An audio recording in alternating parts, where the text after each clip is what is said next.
Voilà, bonjour à tous, bonjour, je suis heureux de vous voir très nombreux. Merci à Guy pour ces petits mots d'introduction. C'est vrai que ça nous remène quelques années en arrière et donc je vais vous parler aujourd'hui de la vaccination contre le Covid. Est-ce que la vaccination est le traitement contre la Covid avec le point d'interrogation qui s'impose?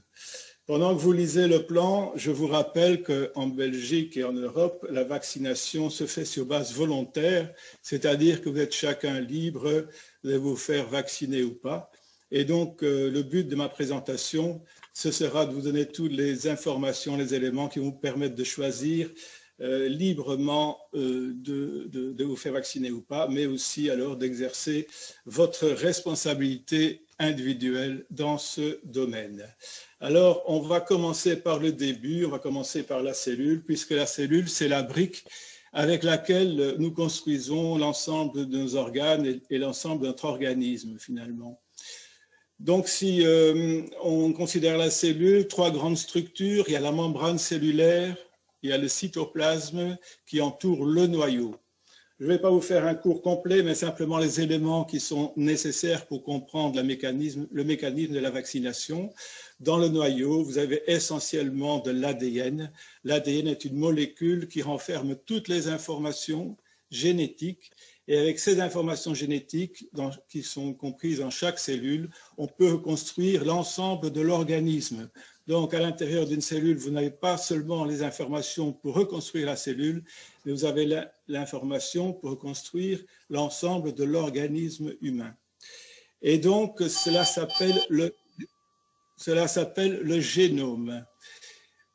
Dans le cytoplasme, vous avez plutôt la mécanique de la cellule. C'est grâce aux organites qu'il y a dans le cytoplasme que la cellule peut travailler. Alors, je vous demande l'attention pour un seul organite qui est le ribosome.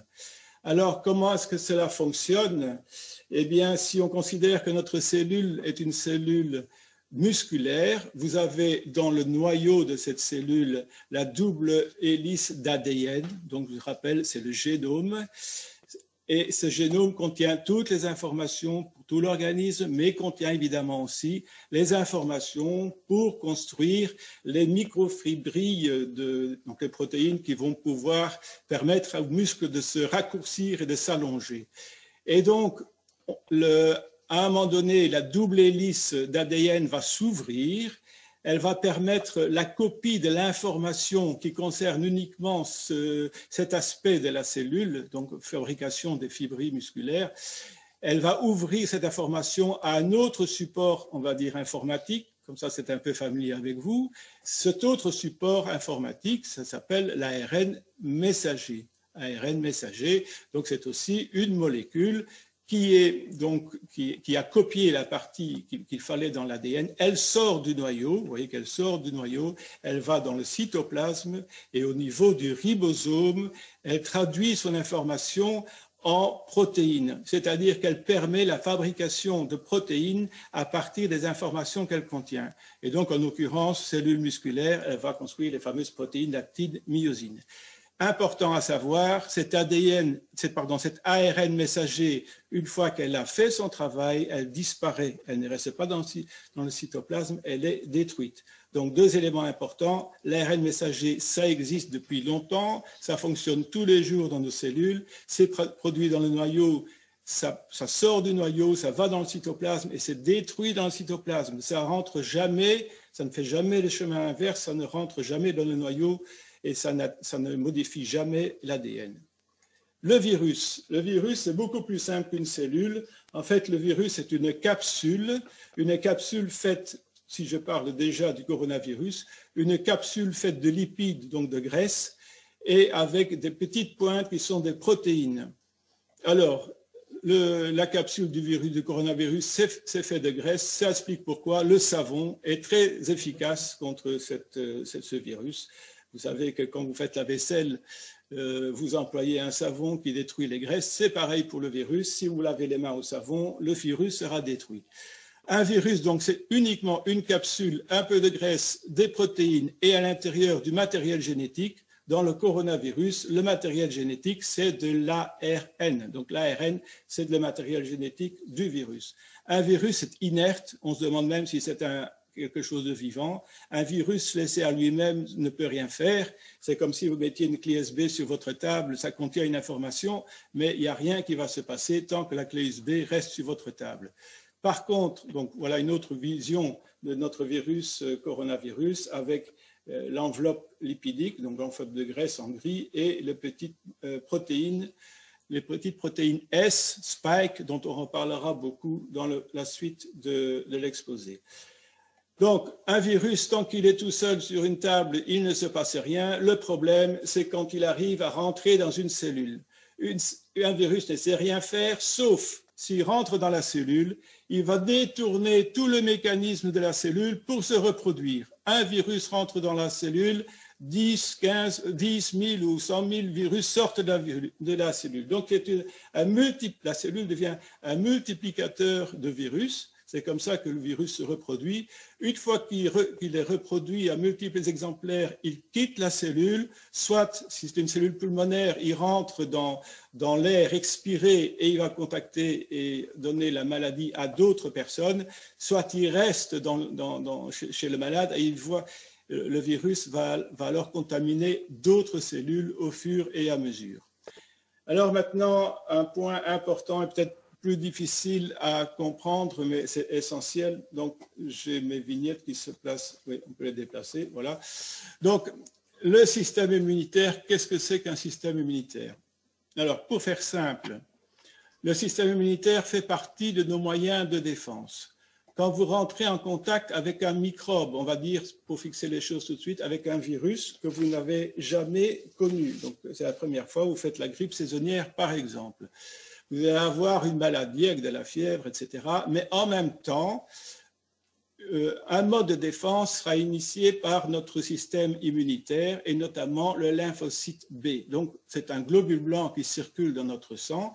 Il va être stimulé et le rôle de ce lymphocyte B, c'est de dresser la carte d'identité de l'assaillant. Donc, il va voir d'abord que c'est un virus. Quel genre de virus? Et en même temps, ce lymphocyte B, il va agir comme un agent de police judiciaire, il va faire son enquête et il va voir quelle est la vulnérabilité, le point de vulnérabilité de ce virus, c'est-à-dire quelle clé est-ce que ce virus possède pour rentrer dans la cellule. Quand le lymphocyte B aura trouvé la clé, il va communiquer l'information au plasmocyte qui va alors synthétiser et libérer dans le sang des anticorps, donc ces molécules en forme d'Y, et ces anticorps vont circuler dans le sang.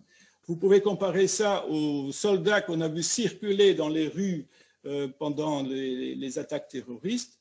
Quand ces anticorps, quand ces soldats rencontrent l'agresseur, ils le neutralisent. Donc ça, c'est le rôle des anticorps, c'est de neutraliser le virus qui vient d'envahir notre corps. Parallèlement, ils excitent non seulement les plasmocytes, mais aussi des lymphocytes mémoire. Ce sont les casernes de ces fameux soldats.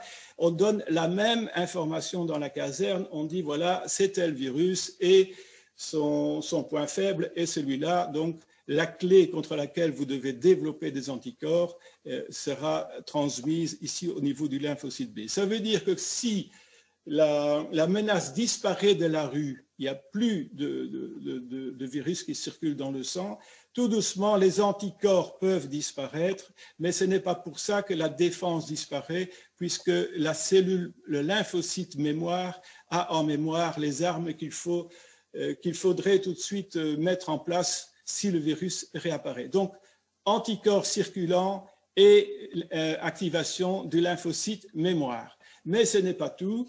vous savez que le virus va circuler dans le sang et qu'il peut pénétrer dans la cellule. Quand il pénètre dans la cellule, les anticorps ne peuvent plus agir. Il faut donc développer une autre branche de notre défense immunitaire. Ça correspond aux services spéciaux de la gendarmerie, si vous voulez, qui sont à même de détruire ou d'arrêter les assaillants à l'intérieur des maisons. Eh bien ici, ce sont les lymphocytes T qui vont donner l'information sur le virus et ses points faibles aux lymphocytes T cytotoxiques, on peut dire les lymphocytes tueuses, qui vont aller reconnaître le virus à l'intérieur de la cellule et tuer la cellule. Voilà. Donc, vous avez un système qu'on appelle la réaction immunitaire cellulaire qui est capable de détruire le virus à l'intérieur de la cellule, et vous avez la réaction immunitaire humorale qui détruit, qui neutralise le virus qui circule. L'ensemble des deux constitue une défense immunitaire complète. Et donc, on en arrive à la maladie Covid et à la vaccination pour le Covid. Je vais transférer mes vignettes, voilà. Donc, la vaccination contre le Covid, les dias que je présente ont été prises sur un diaporama publié par l'AVIC, donc qui est accessible à tous. Je vous conseille ce genre de site pour vous renseigner et avoir les meilleurs éléments.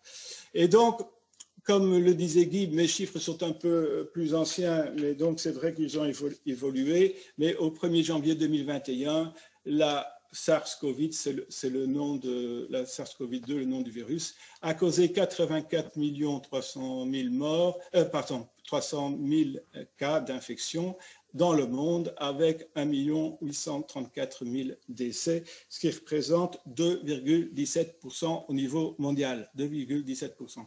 Par contre, en Belgique, 649 000 cas, donc au 1er janvier 2021, pour à peu près 20 000 décès, et là on est à 3,02%, donc c'est légèrement plus que la moyenne mondiale. Bon, je vais passer en revue ce que vous connaissez sur les conséquences sociales de la maladie, les perturbations de nos modes de communication sociale avec la fameuse distanciation sociale, les retards de prise en charge pour d'autres maladies, notamment les cancers, les perturbations de la scolarité, le burn-out des soignants, les violences conjugales, les stocks de médicaments, les masques, vous avez bien entendu parler de tout ça, les interdictions des cultes religieux et aussi toutes les manifestations culturelles et les pertes de revenus dramatiques pour les indépendants notamment, et bon, on y pense bien sûr. Mais à côté de ça, donc tout ça est causé par ce virus, c'est une autre vision du virus avec les fameuses molécules Spike, enfin les molécules S. Donc, à côté de ça, il y a la maladie. Et comment est-ce que donc cette maladie, quel est le fonctionnement de cette maladie? Eh bien, notre fameux virus, le coronavirus, dont vous reconnaissez l'enveloppe lipidique, et ici vous avez matérialisé les protéines S, spike en anglais, les protéines S, qui sont en fait les protéines clés. Donc vous avez une petite clé. Une clé pour quoi faire? Une clé pour ouvrir la porte de la membrane cellulaire. Donc vous trouvez ici la membrane cellulaire et vous avez ici l'intérieur de la cellule pulmonaire. Donc avec cette clé sur la protéine S, le virus va ouvrir la porte cellulaire, pénétrer dans la cellule pulmonaire, et une fois qu'il est dans la cellule pulmonaire, on retrouve notre schéma de tout à l'heure. Il va s'y multiplier, il va à la limite détruire la cellule, il va ressortir plus nombreux qu'il n'est rentré, une partie va retourner dans l'air, il va être expiré, il va infecter les autres personnes, une autre partie des virus, d'autres virus vont rester dans l'organisme et ils vont contaminer d'autres cellules, des cellules notamment cardiaques, même on parle aussi des cellules au niveau de l'encéphale. Et donc, pour regarder l'histoire de la maladie d'une façon maintenant clinique, eh bien, vous avez le virus qui circule, il est inhalé par la personne, il va dans les poumons et il développe une maladie qui peut être légère. Donc, c'est un syndrome grippal.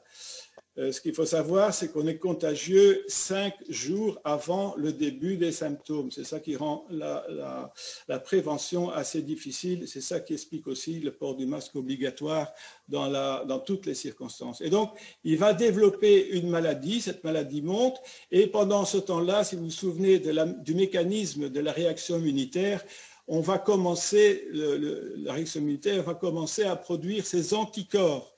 Et quand les anticorps sont arrivés à un certain niveau pour neutraliser tous les virus circulants, la maladie va diminuer et disparaître. Et donc, on aura eu une maladie moyenne ou peu grave pour la majorité des gens. Par contre, pour certaines personnes, à un moment donné, la maladie va s'aggraver, ils vont devoir rentrer en clinique, ils vont devoir avoir une assistance respiratoire, ils vont rester plus ou moins longtemps en réanimation et malheureusement, certaines personnes vont décéder.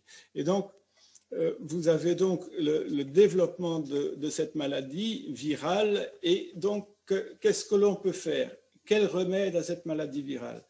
On peut dire une maladie virale disparaît, ça c'est la règle générale, quand le virus ne circule plus. Et pour que le virus ne circule plus, il faut qu'il y ait suffisamment de personnes dans une population qui aient des anticorps contre ce virus. Le taux de personnes qui devraient avoir être contaminées pour développer des anticorps est de 70%. Si on laisse faire la nature, si on attend que naturellement on atteigne les 70% de contaminés, eh bien, en termes de mortalité pour la Belgique, le petit point rouge ici, vous atteignez 80 000 morts. Donc, il faut le prix à payer pour avoir un arrêt de la circulation du virus sans faire autre chose, sans avoir de vaccin, c'est 80 000 morts. Nous sommes à 20 000 morts, donc c'est 4 fois plus à peu près. Alors, l'autre solution pour les maladies virales, on l'a vu dans d'autres maladies, la rougeole, la rubéole et d'autres encore, c'est la vaccination.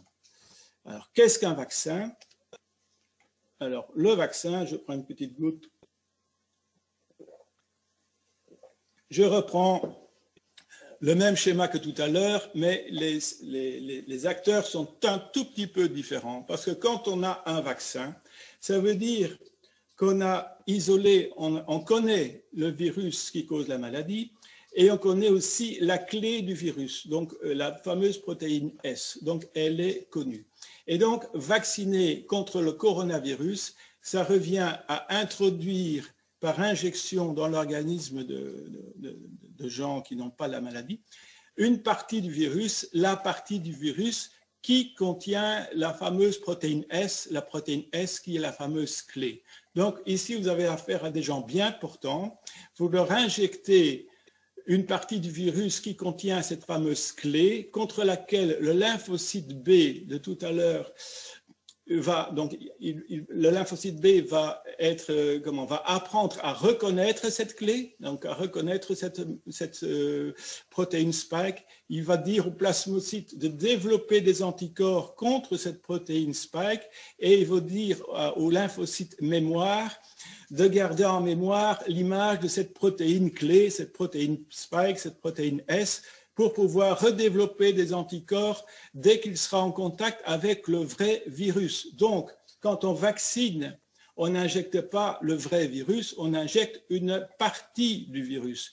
Les anciens vaccins, par exemple contre la rougeole, utilisaient le virus, mais qui était atténué. Donc atténué, ça veut dire qu'il était moins virulent ou quasi pas virulent du tout. Ici, dans la campagne contre le Covid-virus, on a développé des nouvelles techniques pour isoler cette fameuse protéine S.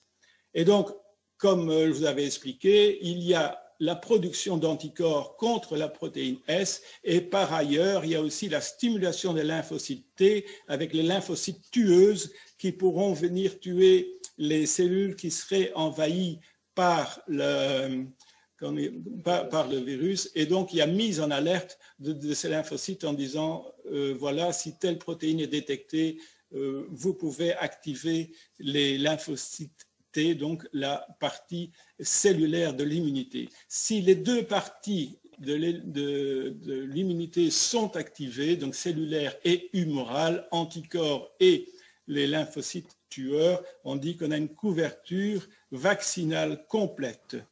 Et donc, on a repris en grand le fameux, voilà, le virus avec ces fameuses protéines S qui sont la fameuse clé qui rentre dans les cellules. Voilà la protéine S et ça, c'est la cible contre laquelle on va diriger les fameux anticorps, les petites protéines en Y. Les petites protéines en Y viennent se mettre, si c'est un vaccin, viennent se mettre, comment dire, au niveau de la protéine uniquement parce qu'ils l'ont reconnu. Si c'est un virus, les anticorps viennent entourer le virus et empêchent le virus de rentrer dans les cellules.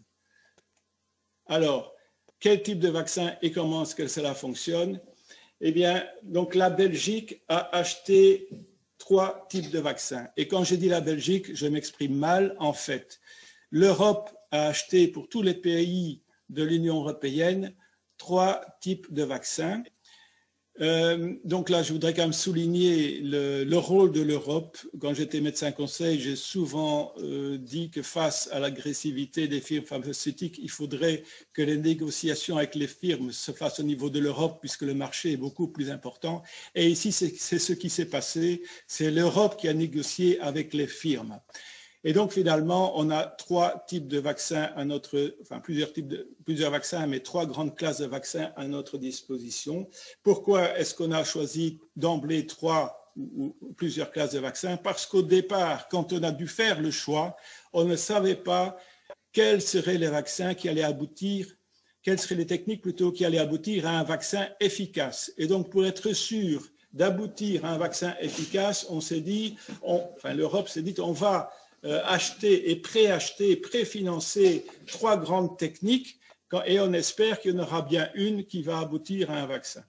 Alors, je vous dis tout de suite que la technique a consisté à injecter uniquement la protéine S, donc la fameuse T, la fameuse clé.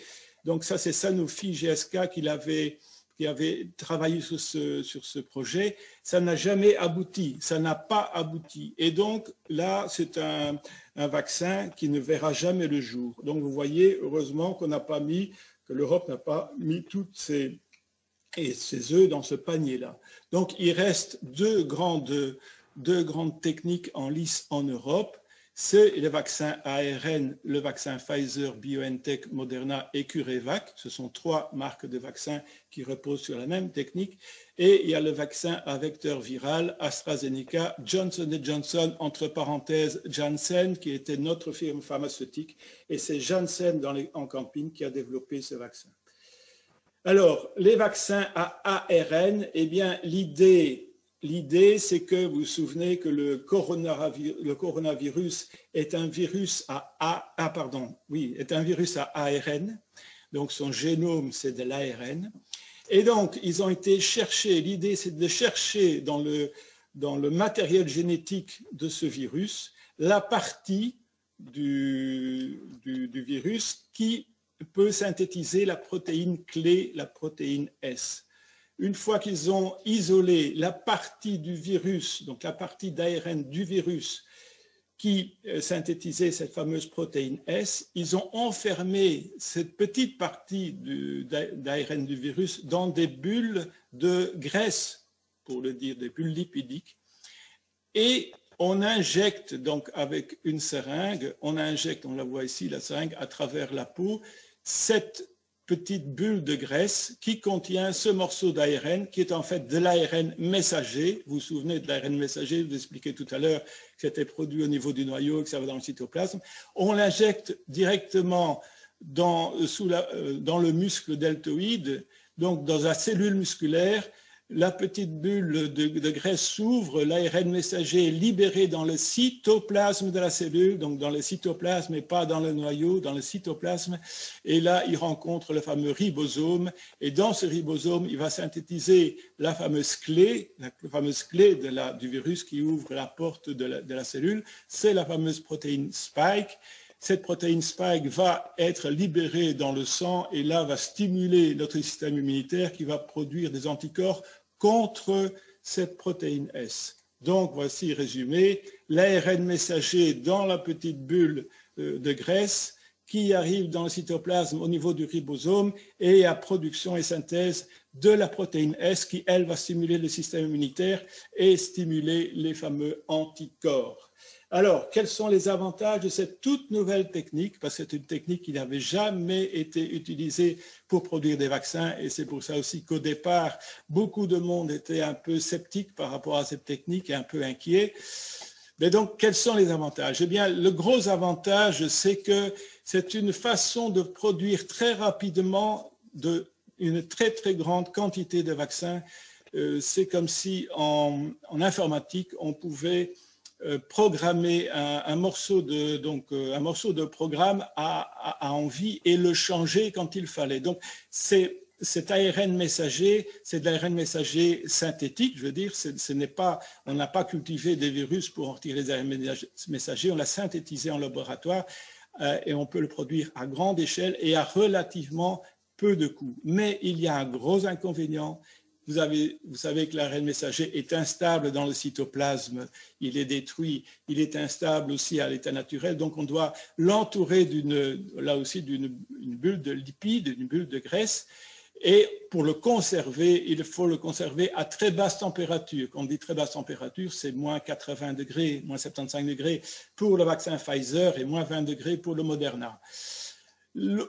L'autre avantage, c'est qu'il imite, donc le fonctionnement de ce vaccin imite ce qui se passe dans notre corps. Je vous ai dit qu'il y avait production d'ARN messager naturellement et il reprend ce même rôle. Donc, il y a une réaction immunitaire complète. Donc, vous savez ce que ça veut dire maintenant. Il y a stimulation aussi bien de la réponse immunitaire cellulaire, donc les lymphocytes tueurs, que la réponse immunitaire humorale avec les anticorps. Donc là, on a vraiment une très bonne réponse immunitaire. Si jamais on est en dehors des conditions de conservation, le produit ne fonctionne plus, mais il ne donne pas d'effets secondaires importants. Il n'y a pas d'adjuvant, on peut revenir là-dessus dans la discussion si vous voulez. Il y a des effets généraux et locaux, on en reprendra tout à l'heure. Et alors, le gros point, c'était la grosse inquiétude de tout le monde quand cette technique est apparue. Il n'y a pas de modification du génome, puisque le génome, vous expliquez que c'était dans la molécule d'ADN, que cette molécule d'ADN, elle est enfermée dans le noyau et que l'ARN messager ne va pas dans le noyau. Donc là, il n'y a pas de souci au niveau de modification éventuelle du génome. Ça, c'est pour le vaccin de Pfizer. Le vaccin de Pfizer a été mis sur le marché avec une promesse d'efficacité à 95%.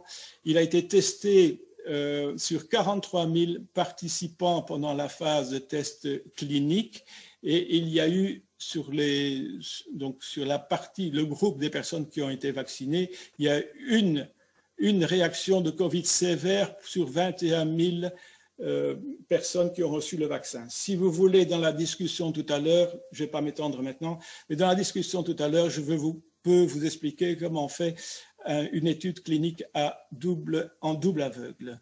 Mais donc, retenez ces chiffres. Il y a eu très, très peu, enfin un seul cas grave sur les 21 000 personnes qui ont reçu ce vaccin.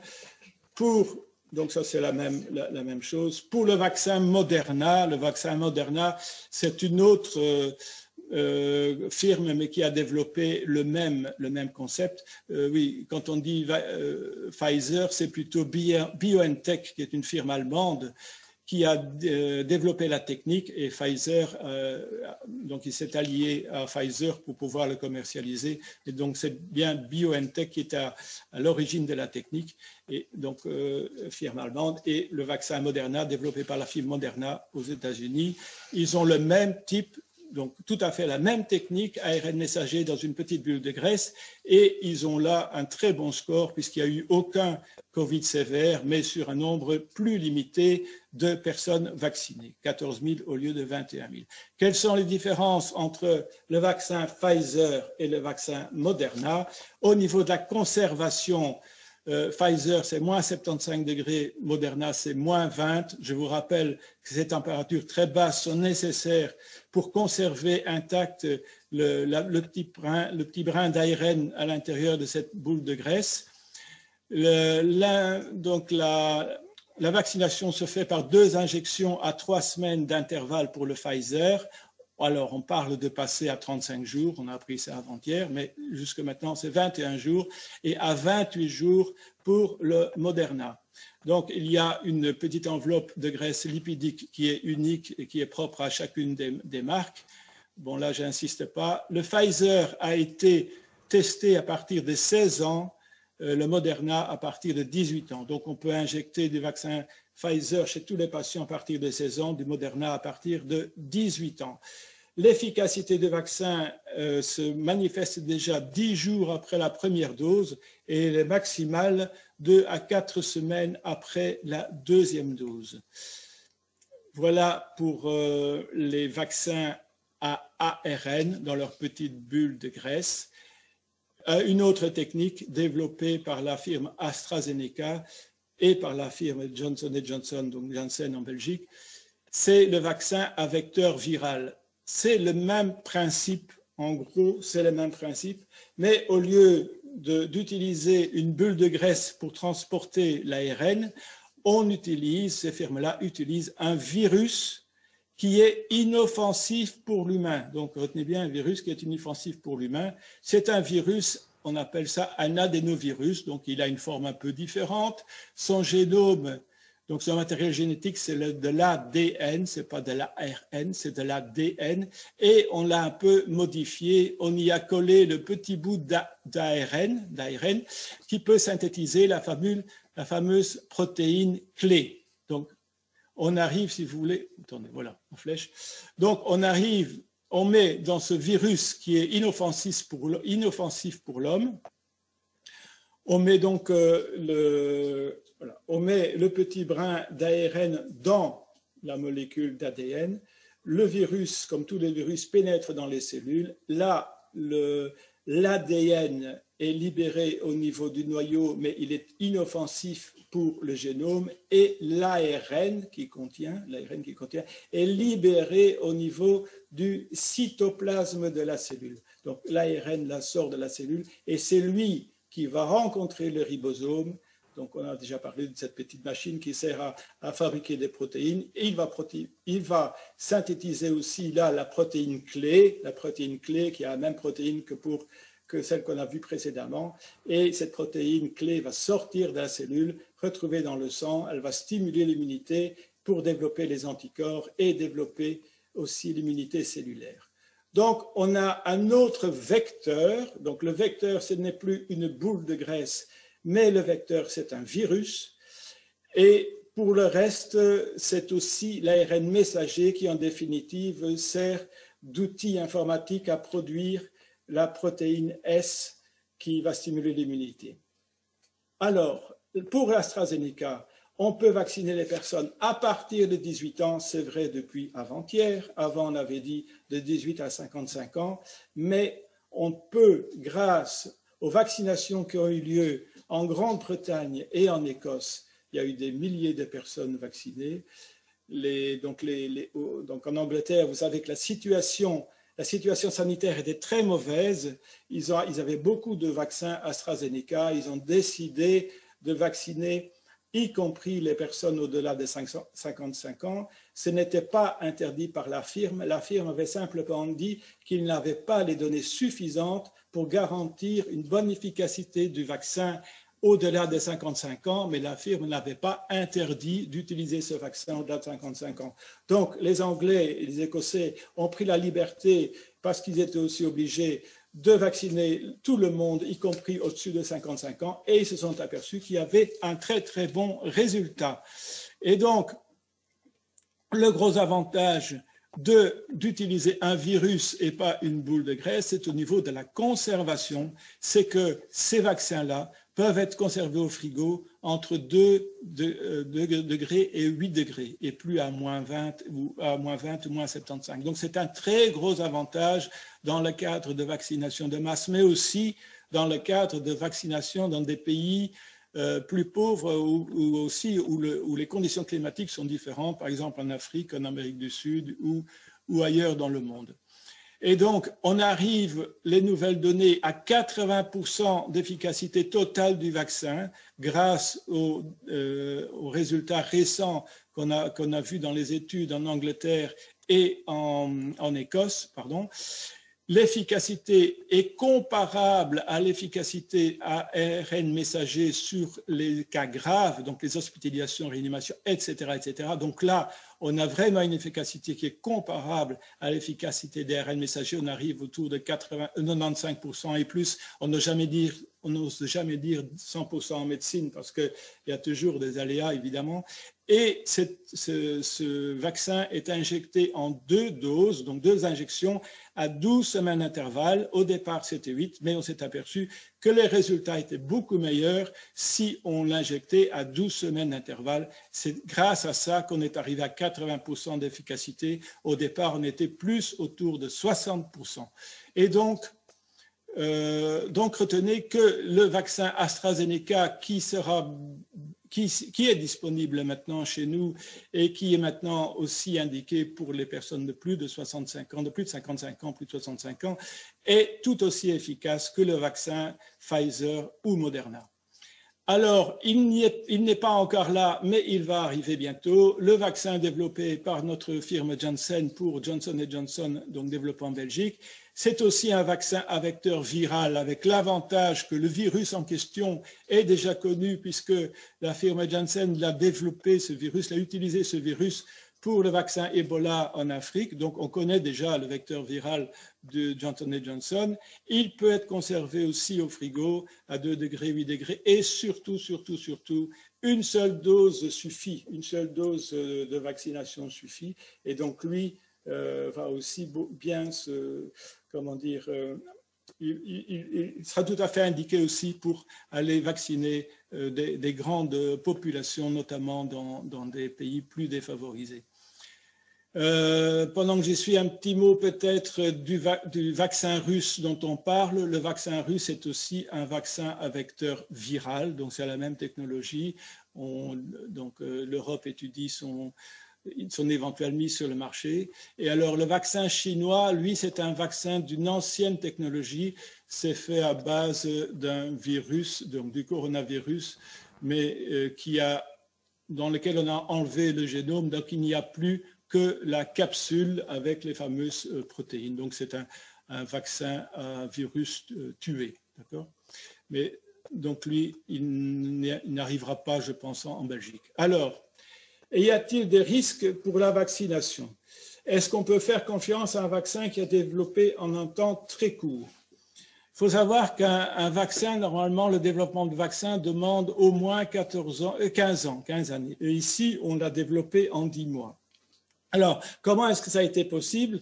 Ça a été possible d'abord parce qu'on a fortement raccourci la première étape de la mise sur le marché de l'étude du vaccin.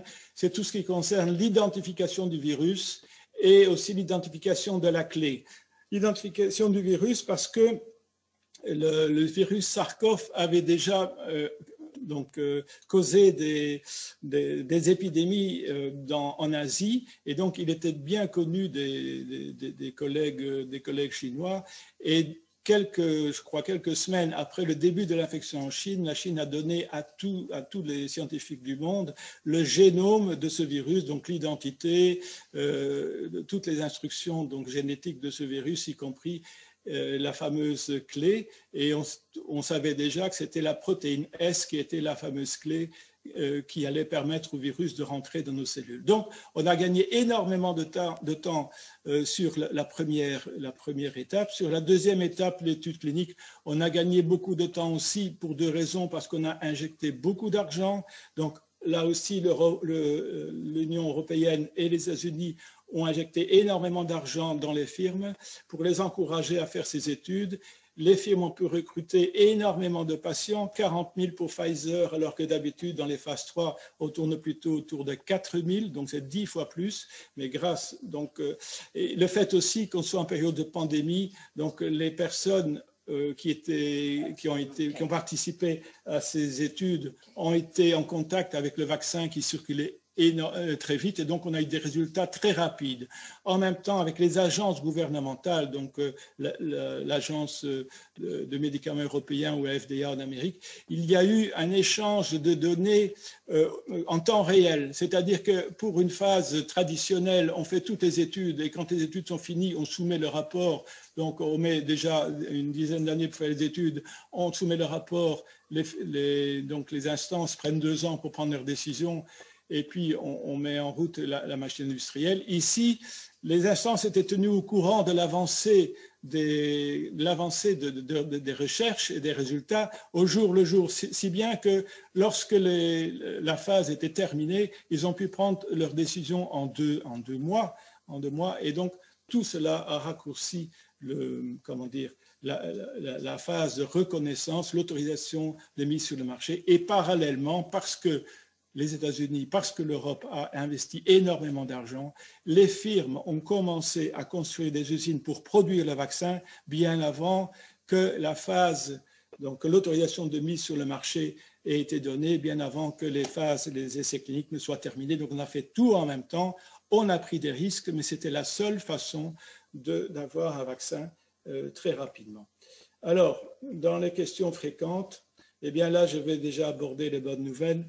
Si on reprend l'évolution normale de la maladie, tenant compte maintenant du vaccin, la bonne nouvelle, c'est que les vaccins tiennent leurs promesses. Les vaccins tiennent leurs promesses au niveau individuel, en ce sens qu'il y a effectivement une protection contre les maladies, les cas graves de la maladie, hospitalisation, etc. Ça se voit en Angleterre, ça se voit en Écosse, ça se voit même en Belgique, dans les maisons de repos où les personnes ont été vaccinées. Il y a beaucoup moins d'entrées en hôpital des personnes en maison de repos. En janvier, donc début janvier, 20% des rentrées à l'hôpital venaient de personnes en maison de repos. C'est tombé à moins de 5% en février et ça descend encore.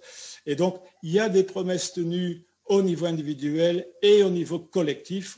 Je parlerai tout à l'heure de la dimension collective. Au niveau collectif, à partir du moment dans les maisons de repos où une majorité de personnes étaient vaccinées, le virus a beaucoup moins circulé.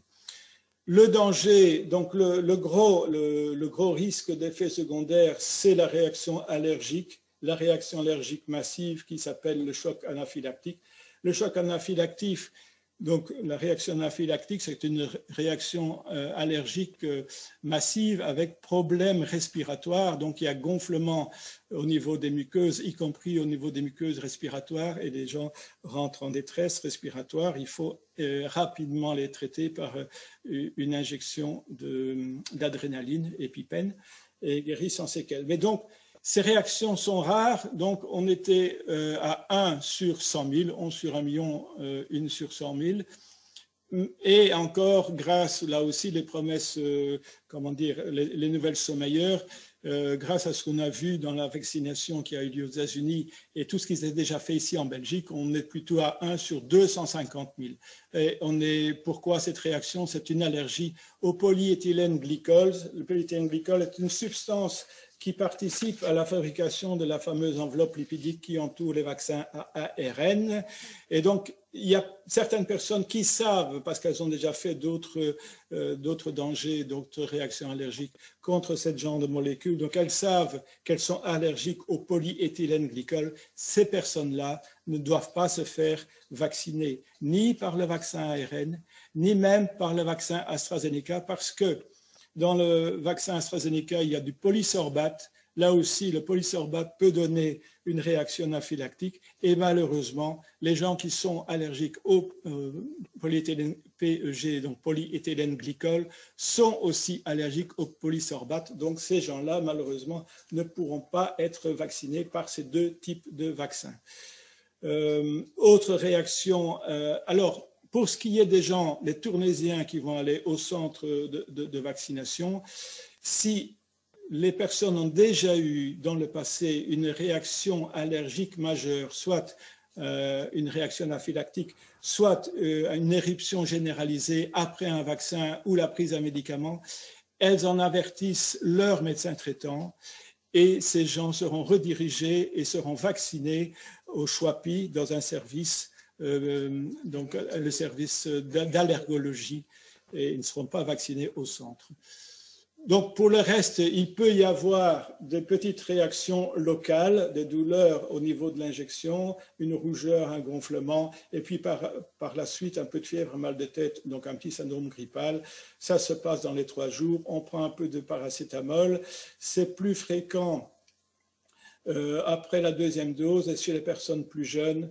Mais bon, l'expérience qu'on a actuellement, c'est que c'est un peu moins fréquent qu'attendu. Et pour le vaccin AstraZeneca, ce serait un peu plus fréquent après la 1re dose. Alors, est-ce qu'il y a des adjuvants dans les vaccins à ARN? Non, il n'y en a pas. Les effets secondaires à long terme, eh bien oui, ça, on ne les connaît pas puisqu'on n'a que 6 mois de recul, 8 mois de recul maintenant, mais on sait que 95% des effets secondaires surviennent dans les 6 semaines, donc on a quand même dans la phase clinique plus de 6 semaines de recul, donc on a quand même une bonne idée sur 95% des effets secondaires.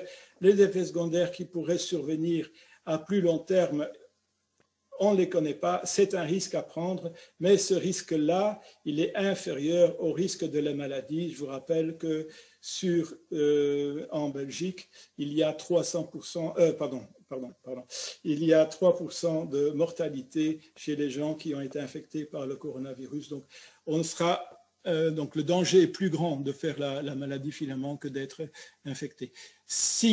Donc pour pallier aussi à la survenue de ces complications à long terme, on a mis en place une phase 4 de l'étude clinique qui est en fait un suivi de tous les événements qui peuvent survenir après une vaccination, donc un suivi international. Peut-on se faire vacciner si on est malade? Non. Si on a plus de 38 de fièvre le jour de la vaccination, on vous conseille de ne pas le faire et d'attendre 14 jours. Ce n'est pas dangereux. Mais si vous avez déjà de la fièvre, tout votre système immunitaire est déjà occupé à lutter contre la maladie fébrile, et donc il ne va pas pouvoir développer dans de bonnes conditions les anticorps contre le Covid. Donc si vous avez de la fièvre, vous attendez 14 jours. Si on a déjà eu le Covid et qu'on a des anticorps, faut-il se faire vacciner? Oui, maintenant on dit qu'il faut mieux se faire vacciner parce que d'une part, les anticorps, donc quand on fait la maladie, vous avez vu, vous verrez encore, je remontrerai les schémas, mais les anticorps développés par la maladie sont proportionnels à la gravité de la maladie. Donc quelqu'un qui a fait une forme légère fait très peu d'anticorps, celui qui a fait la forme la plus grave fait beaucoup d'anticorps. Et de toute façon, quand vous faites la maladie, les anticorps sont dirigés uniquement contre les virus qui vous a infecté. Et donc maintenant, il faut parler des variants. Si vous êtes infecté par un variant, l'immunité naturelle risque de ne pas vous couvrir. Par contre, le vaccin, les anticorps produits par la vaccination sont d'abord plus nombreux et puis sont efficaces, y compris contre les variants. Peut-on être contagieux quand on est vacciné? Oui, on peut être contagieux puisqu'on dit qu'on a 95% d'efficacité. Donc, on pourrait éventuellement faire une forme légère de la maladie, mais pas de forme grave. Et on peut encore être contagieux par rapport à d'autres personnes qui vivent autour de nous. Donc, la seule solution là, c'est qu'il y ait une diminution de la circulation du virus par une couverture maximale générale. Combien dure la protection, de temps dure la protection vaccinale? S'il n'y a pas de mutation, que c'est toujours le même virus qui cause la maladie, eh bien on peut au moins s'attendre à une protection d'1 an et peut-être même de 3 ans. S'il y a une mutation, bien alors là, il faudra refaire une piqûre de rappel avec un vaccin qui soit adapté à la nouvelle forme du virus. Les femmes enceintes, ça bouge énormément dans ce cadre-là aussi. Il y a quelques jours, on disait encore les femmes enceintes ne doivent pas être vaccinées, on ne peut pas les vacciner parce qu'on n'a pas de données cliniques. Maintenant, il semblerait qu'on les vaccinerait quand même, et ce serait au cas par cas parce qu'on considère que la maladie de la Covid chez une femme enceinte peut avoir des conséquences très graves et des conséquences qui sont supérieures aux conséquences d'une vaccination. Et donc, c'est au cas par cas, je pense à la femme enceinte à prendre contact avec son médecin traitant, éventuellement avec son gynécologue. Et les maladies auto-immunes ne sont pas une contre-indication contre la vaccination. De même, les personnes qui seraient en traitement pour une maladie qu'il y a des effets de diminution de l'immunité ne sont pas en soi une contre-indication, mais comme le système immunitaire est plus faible, évidemment, le résultat de vaccination sera un peu moins bon. Ces gens-là aussi doivent en parler avec leur médecin traitant et leurs spécialistes éventuellement. Donc, en résumé, 95% des effets secondaires sont connus dans les 6 premières semaines et se manifestent les 5 premiers jours. Pour éviter les fameuses réactions allergiques, on garde les gens en surveillance 15 à 30 minutes après la vaccination. On est déjà maintenant à plus de 10 millions de personnes vaccinées. On commence à avoir une bonne expérience de la vaccination. Alors, les variants, voilà, résumé en une seule dia, un seul dessin, le défi qui nous attend.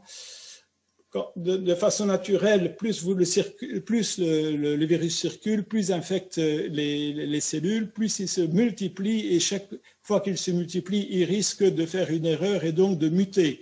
S'il mute sa structure de sa protéine clé, les vaccins qui ont été développés actuellement contre la forme actuelle risquent de ne plus le reconnaître et donc d'être inefficaces. Actuellement, et j'insiste, les vaccins qui sont sur le marché sont efficaces contre la forme anglaise et contre la forme sud-africaine de la maladie. La forme anglaise, actuellement, le variant anglais représente 70% du virus circulant et le sud-africain 4%. Pour le moment, il n'y a pas de problème.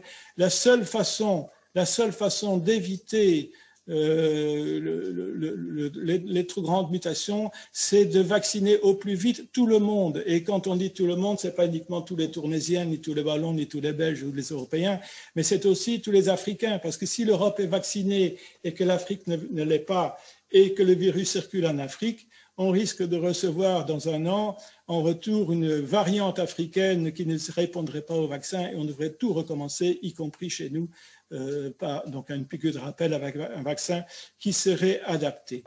Donc les vaccins actuels sont adaptés en fonction du virus. Et pourquoi se faire vacciner contre le virus? Donc j'arrive tout doucement à la fin de l'exposé. Eh bien, sur le plan individuel, je vous l'ai dit, parce qu'on sait maintenant que les vaccins protègent contre les formes graves. Si vous êtes vacciné, la seule chose que vous risquez, c'est de faire une forme modérée ou faible de la maladie, de toute façon une forme qui vous permet de rester à la maison, une forme qui se traite par du paracétamol, vous ne devrez plus être hospitalisé. Ça, c'est pour vous, pour votre protection individuelle. Pour la protection de la société, quand vous vous faites vacciner, vous diminuez la circulation du virus dans la société et donc vous arrivez vous permettez à ce virus de moins circuler et à la maladie de s'éteindre. Un dernier diagramme pour vous expliquer. Quand un virus apparaît, il y a un nombre de malades avec la ligne rouge, et quand on arrive à développer un vaccin, la ligne verte, au fur et à mesure que le nombre de personnes vaccinées augmente, le nombre de personnes malades infectées par le virus diminue, parce que le nombre de personnes vaccinées diminue la capacité du virus à circuler.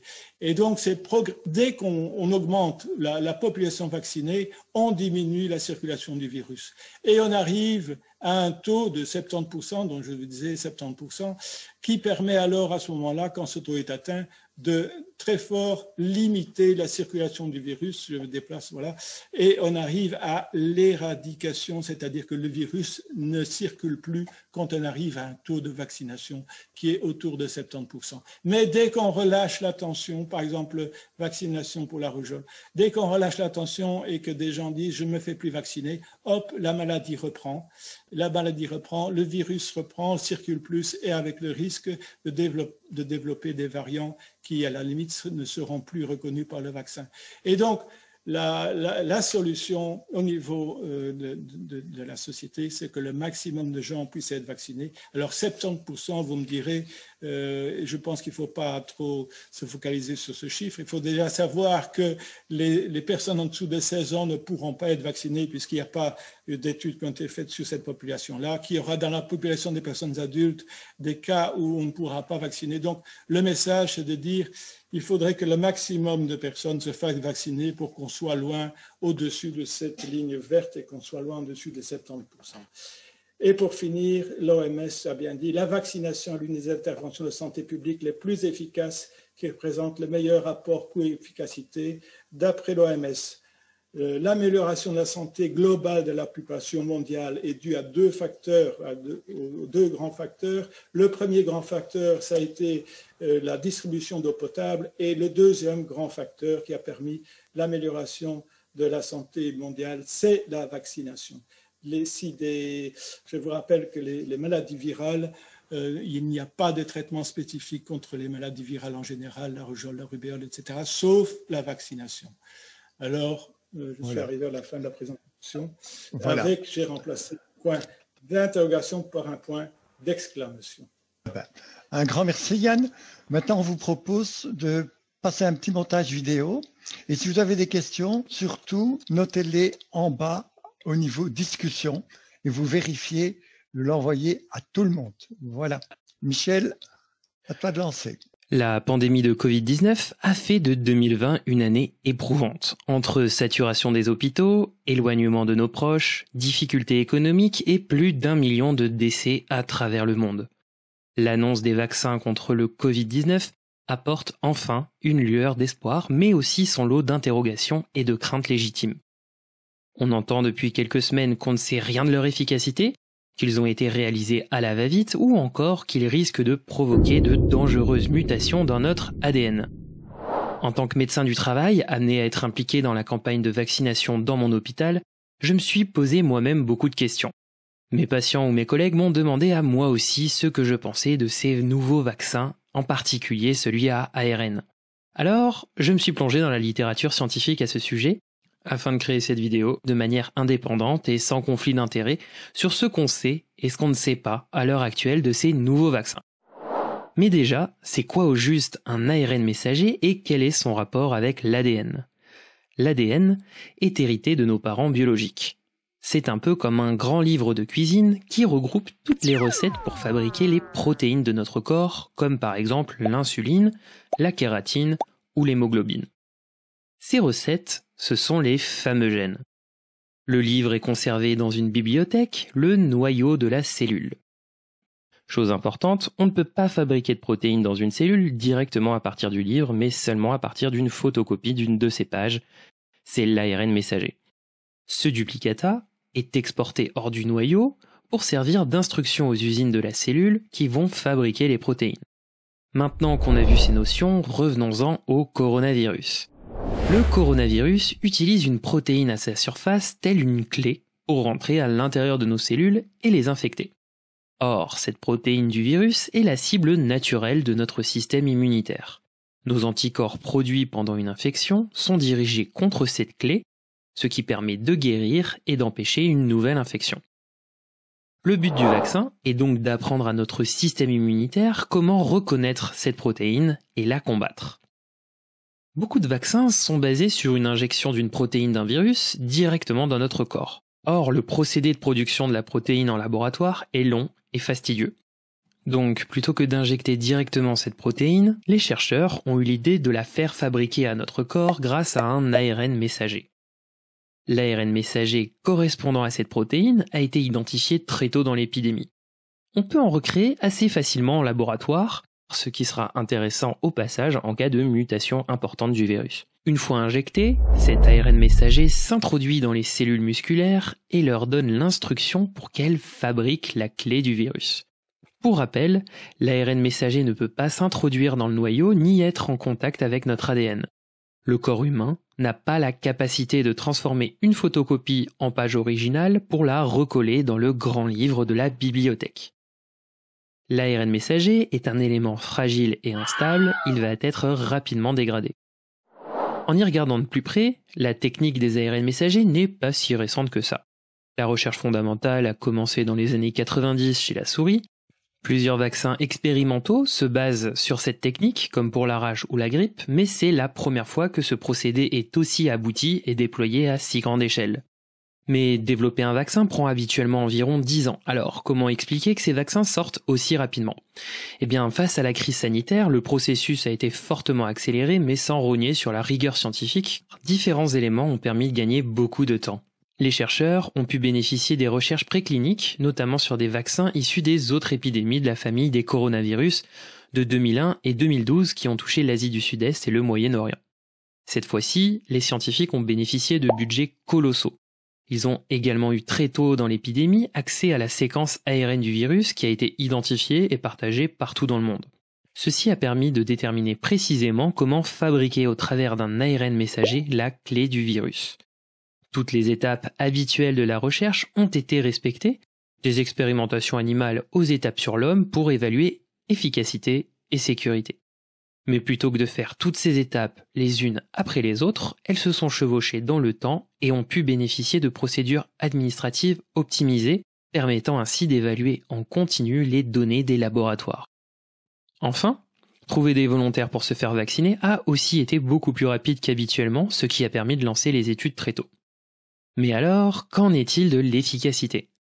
Eh bien, la première grande étude pour un vaccin à ARN contre le Covid-19 a porté sur plusieurs dizaines de milliers de participants et a été publiée dans le New England Journal of Medicine. Cette étude est randomisée, c'est-à-dire que les volontaires sont tirés au sort pour recevoir soit le vaccin, soit le placebo.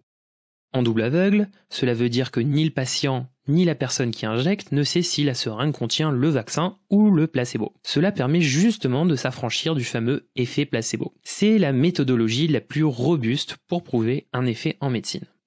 Alors, 36 621 personnes ont reçu à 21 jours d'écart soit 2 doses du vaccin, soit 2 doses du placebo. Après 2 mois de suivi des personnes ayant bien reçu les 2 doses, il y a eu 162 cas déclarés de Covid côté placebo contre 8 cas côté vaccin. Ce qui correspond à une réduction du risque de 95% de faire une infection. Sur les 8 cas déclarés de Covid côté vaccin, un seul sujet a développé une forme grave contre 9 graves côté placebo. Le vaccin permet donc également de réduire le risque de développer une forme sévère de la maladie. Des effets secondaires bénins et classiques en cas de vaccination sont survenus, douleur au point d'injection, fatigue, mal de tête et fièvre rentrant dans l'ordre en 2 à 3 jours. On note toutefois un peu plus de ces effets secondaires bénins chez les moins de 55 ans. Habituellement, les effets secondaires des vaccins surviennent dans les premiers jours et au maximum dans les 6 semaines suivant une vaccination. Mais avec ces nouveaux vaccins à ARN, certaines questions demeurent. Premièrement, en passant à un public vacciné beaucoup plus large, on ne sait pas si des effets indésirables très rares, de l'ordre de 1 sur 100 000, pourraient être mis en évidence pendant la campagne de vaccination. C'est pourquoi, comme pour tout vaccin ou médicament, la surveillance des effets secondaires va se poursuivre après la commercialisation. C'est comme ça qu'après plusieurs millions de doses déjà injectées, on a pu mettre en évidence quelques cas de réactions allergiques, principalement chez des personnes déjà connues pour ce type d'événement. Deuxièmement, l'étude n'apporte pas d'informations sur les enfants et pas d'informations suffisantes sur les immunodéprimés ou les femmes enceintes. Il faudra attendre pour avoir des données complémentaires. Troisièmement, on ne connaît pas pour l'instant la durée de l'immunité que confèrent ces vaccins. Enfin, bien que le vaccin réduise le risque de formes graves, on ne sait pas non plus pour l'instant s'il contribue à protéger des infections asymptomatiques. On ne sait pas non plus s'il diminue le risque de transmission du virus entre une personne vaccinée et une personne non vaccinée. On sait seulement pour l'instant que le vaccin protège contre le développement de formes symptomatiques de la maladie. Alors, faut-il se faire vacciner pour autant ? Se vacciner contre le coronavirus, c'est à la fois un choix individuel et un choix collectif. Individuel car il dépend pour chaque personne de la balance bénéfice-risque, c'est-à-dire le poids des avantages attendus contre ceux de possibles effets secondaires. La mortalité par Covid est fortement liée à l'âge, elle est multipliée par 2 tous les 8 ans. Ainsi, en cas d'infection, les personnes âgées de 50 à 64 ans ont 30 fois plus de risques de mourir du Covid comparé aux 18-29 ans. Mais l'intérêt de la vaccination ne concerne pas que les personnes âgées ou les personnes fragiles. On parle encore trop peu du syndrome post-Covid qui touche aussi des personnes jeunes. Douleurs articulaires, difficultés respiratoires, maux de tête, perte du goût ou de l'odorat persistent parfois pendant plusieurs mois et ce pour une durée encore indéterminée. Mais se vacciner contre le coronavirus, c'est aussi un choix collectif. Car ce qu'on sait, c'est que ce virus tue. On sait qu'il est mortel, particulièrement pour nos aînés et les personnes fragiles. On sait qu'il est destructeur pour la vie sociale, la vie culturelle et l'économie. Ces vaccins, s'ils tiennent leurs promesses, offrent pour la première fois une opportunité d'entrevoir à nouveau des fêtes de famille et des rendez-vous au restaurant du coin comme avant. Chacun peut faire son choix au vu des informations disponibles. Et vous, quel sera le vôtre? Et voilà, c'est la fin de cet épisode sur les vaccins Covid. Un immense merci à celles et ceux qui m'ont aidé dans l'élaboration de cette vidéo. Pour les relectures, les conseils, les encouragements, etc. Merci beaucoup. Si vous aimez cette vidéo, n'hésitez pas à vous abonner et à la partager sur les réseaux sociaux. À très bientôt pour de nouvelles aventures.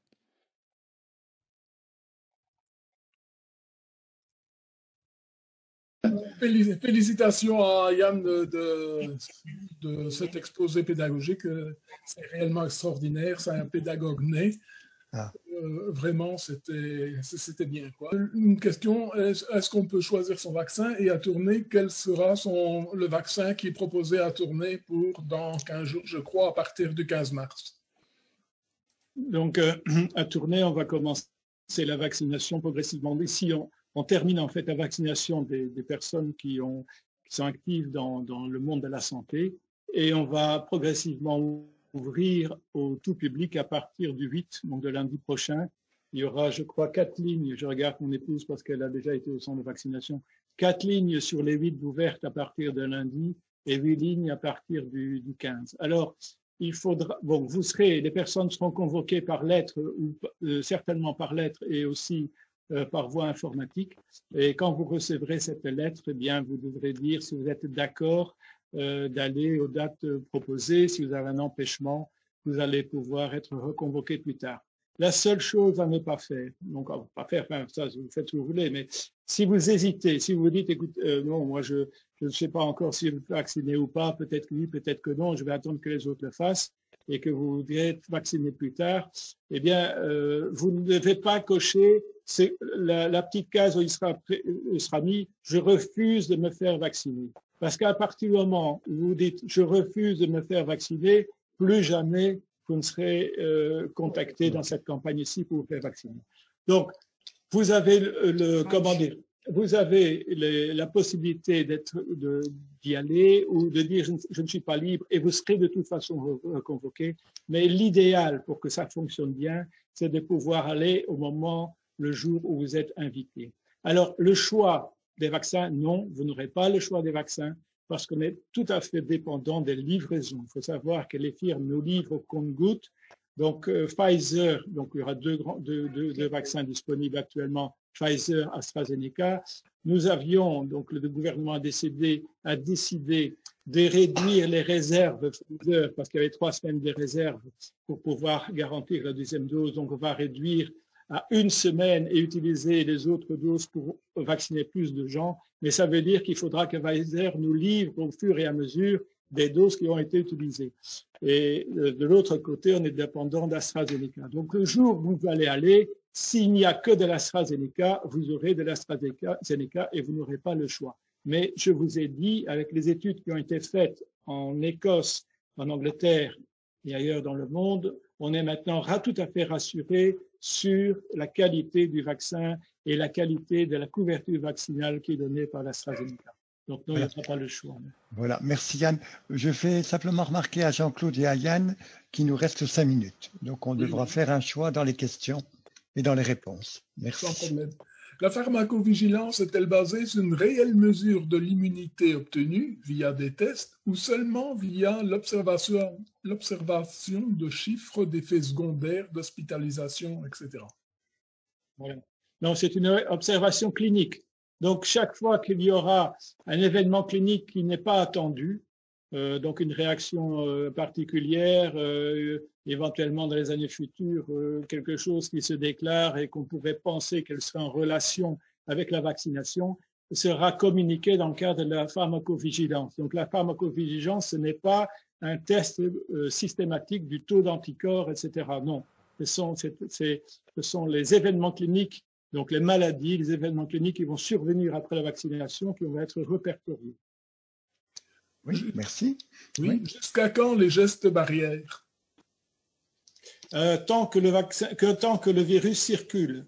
Donc, tant que le virus circule, ça veut dire que tant que la couverture vaccinale n'est pas optimale, donc au-dessus de 70%. Parce que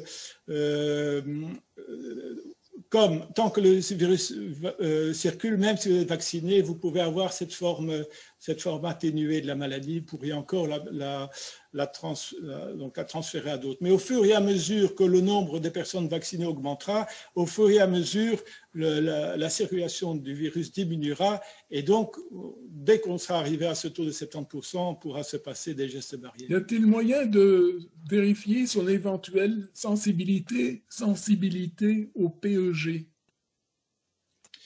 Je pense que oui, mais alors il faut faire des tests épicutanées, c'est-à-dire il faut aller voir un allergologue, etc. Mais les gens qui sont sensibles souvent le savent, parce qu'il y a des médicaments déjà existants qui sont pégylés, comme on dit, qui contiennent du PEG, et donc ces gens-là savent qu'ils ne peuvent pas non plus les prendre. Donc en général, ces gens-là sont au courant. Une autre question, pourquoi ne pas renforcer notre immunité naturelle? Nous serions protégés également contre les variants. Mais non, le problème, c'est que non, l'immunité naturelle ne va pas suffire pour, comment dire, mettre en route toute la mécanique que je vous ai expliquée de production d'anticorps avec les lymphocytes, etc. Donc non, ce n'est pas mauvais, mais ce ne sera pas suffisant. Le vaccin européen, est-ce une bonne ou une mauvaise chose? Celui-ci devrait normalement inciter un maximum de personnes à se faire vacciner, par la même occasion, à lâcher la tension sur la société actuellement. Il n'est pas fait pour ça, en fait. Donc, la position, c'est de dire, quand toutes les personnes auront eu l'occasion de se faire vacciner et auront fait le choix, alors il sera éthiquement légitime de mettre en place un passeport européen pour que les gens qui ont été vaccinés puissent circuler librement. Mais il faut attendre, donc ce ne serait pas juste de le faire maintenant, parce qu'il y a beaucoup de personnes qui n'ont pas encore eu l'occasion de faire ce choix-là. Donc la position actuelle des autorités, c'est de dire dans le futur, oui, mais actuellement, non, on ne met pas en route le passeport européen de vaccination. Voilà. Vous avez parlé dans votre exposé, à un certain moment, c'est de présenter rapidement l'étude clinique en double aveugle. Ah, donc ça a été mis dans le petit film. Oui. Dans le petit film, en fait, une étude en double aveugle.